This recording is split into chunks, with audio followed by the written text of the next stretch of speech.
All right, guys, back. Part two of the budget TDI swap.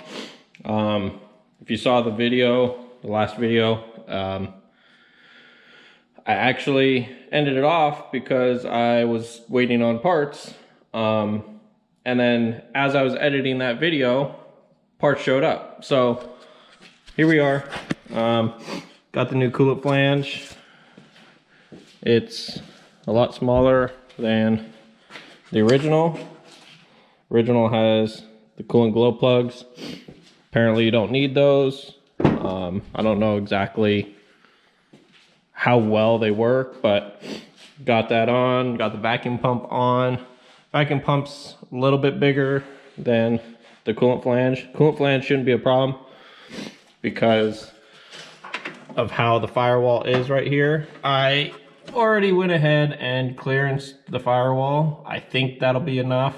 Kind of eyeballing it and measuring from the firewall to the trans.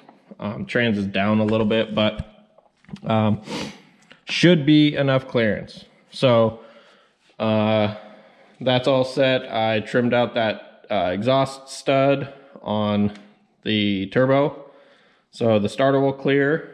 Can't really test fit it because the starter bolts to the trans, but it should clear now. Right now I'm working on the other engine mount. I'm getting that cut off and ground down, and I already got a couple measurements of where the mount needs to be. So I'll weld in the mount to the frame right there, but I won't be able to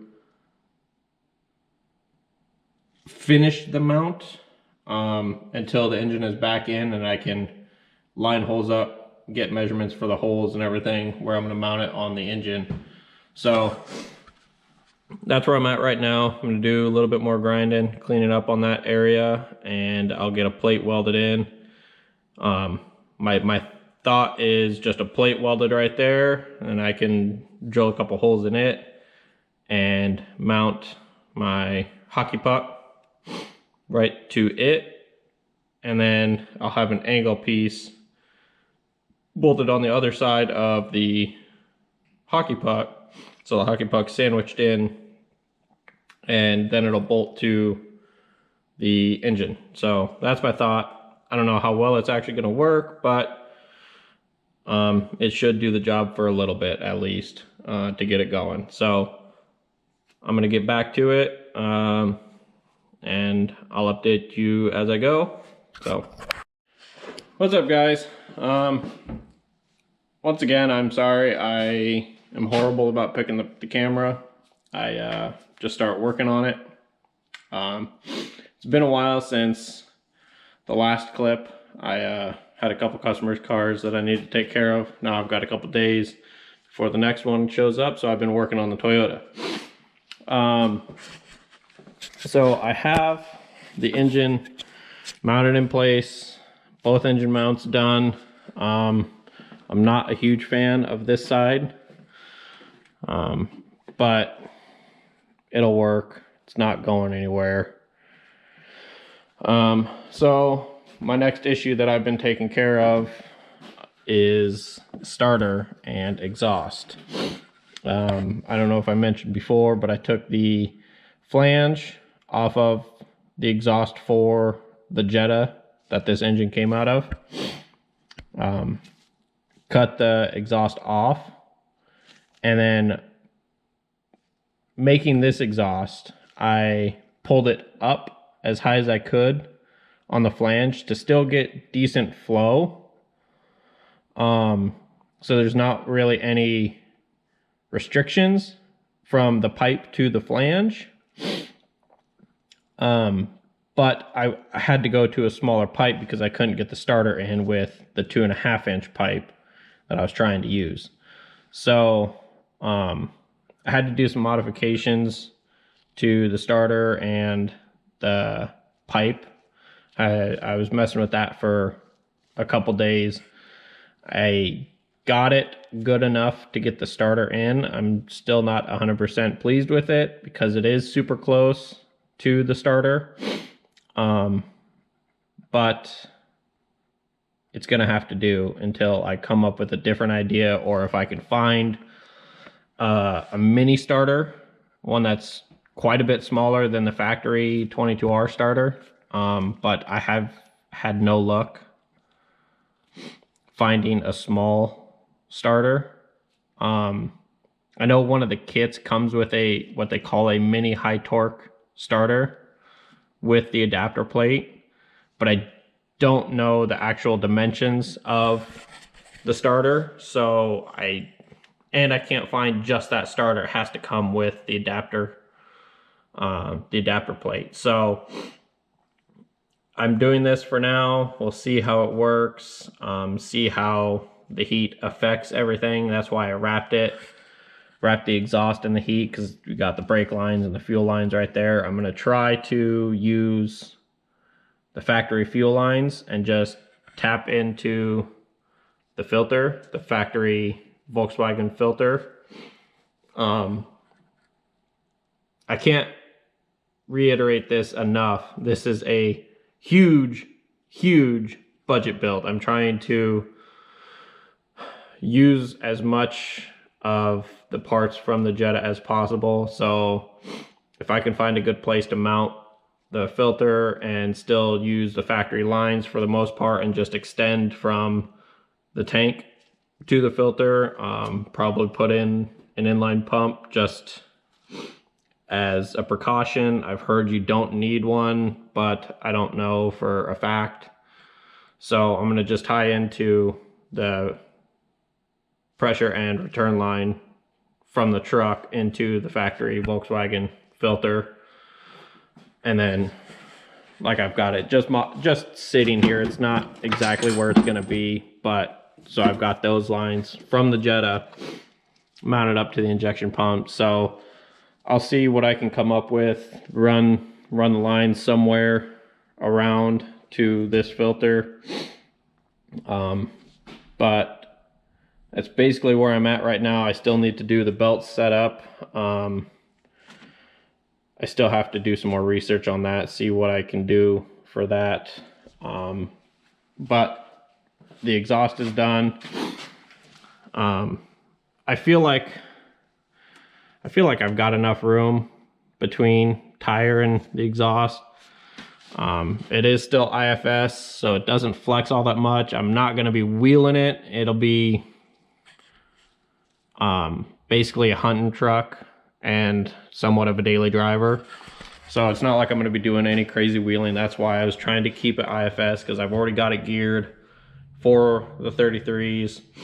I'm not going to solid axle swap it, because if I do, it's going to get 40s and it's going to go from there. And I don't want that with this truck. So yeah, this is pretty much what I've got done so far. As simple as can be, straight out, and then I just curved it up. I mean, the passenger is gonna get a face full of soot if they have the window down, but that's not my problem. So I think now I'm going to try to find a place to mount the factory intercooler. Like I said, more factory stuff. Gonna try to do it in the same kind of location in this area somewhere.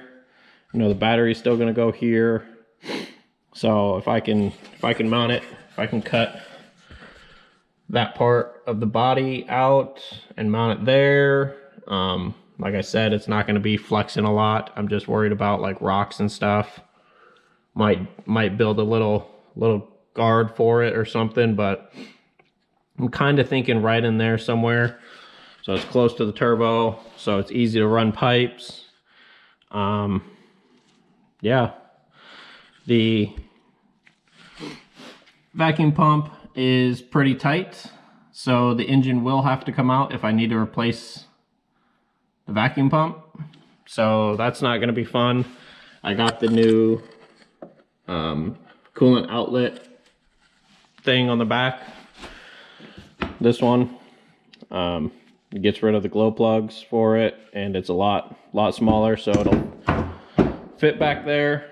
So I think, like I said, I'm gonna work on fuel system and intercooler, and then I might just throw the harness on top of the engine and plug in everything that I need, or that I think I need, and see if it'll fire.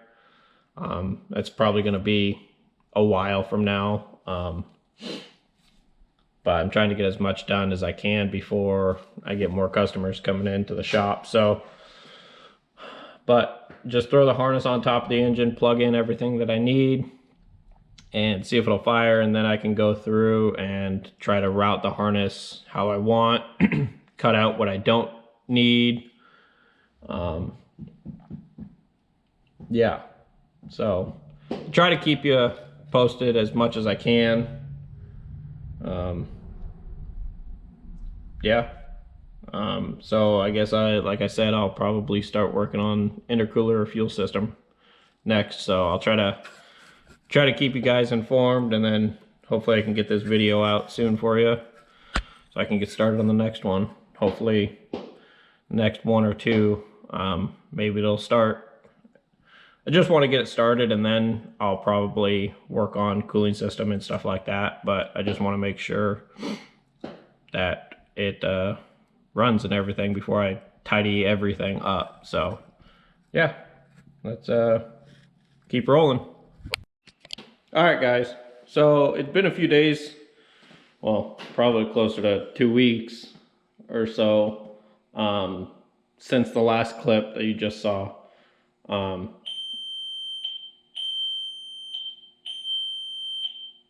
I had some stuff going on. If you remember, I had a customer vehicle here. I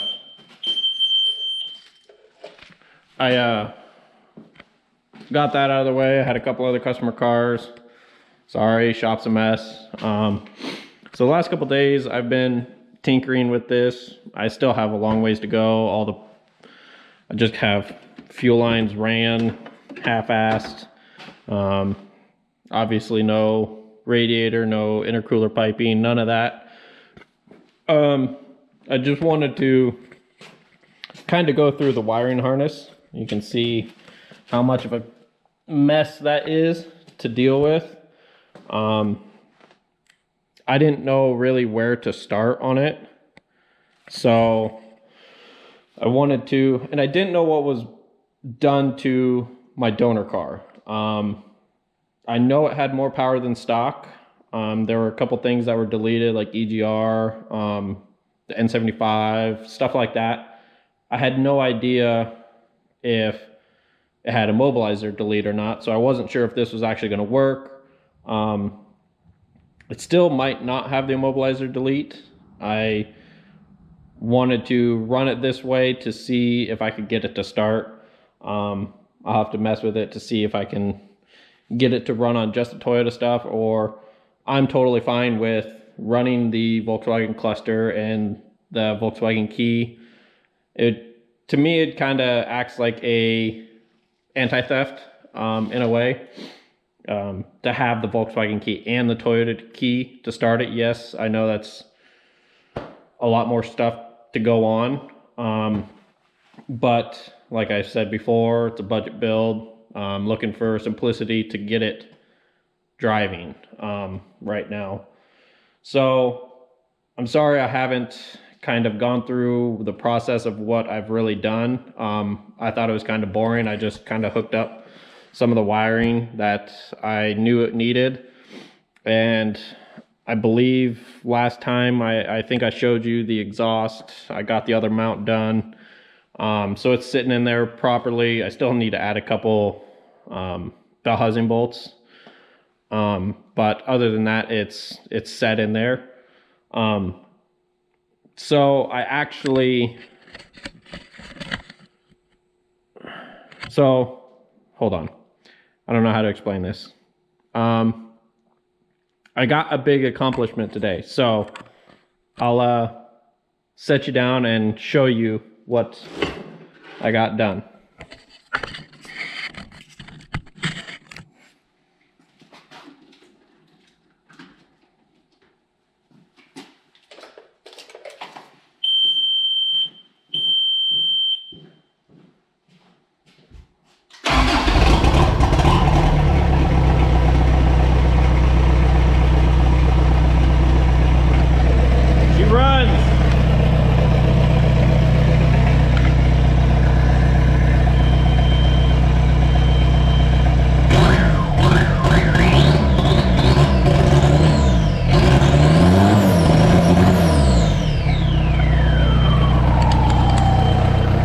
She runs.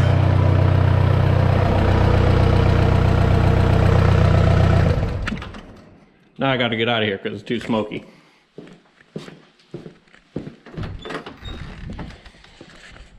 There you go.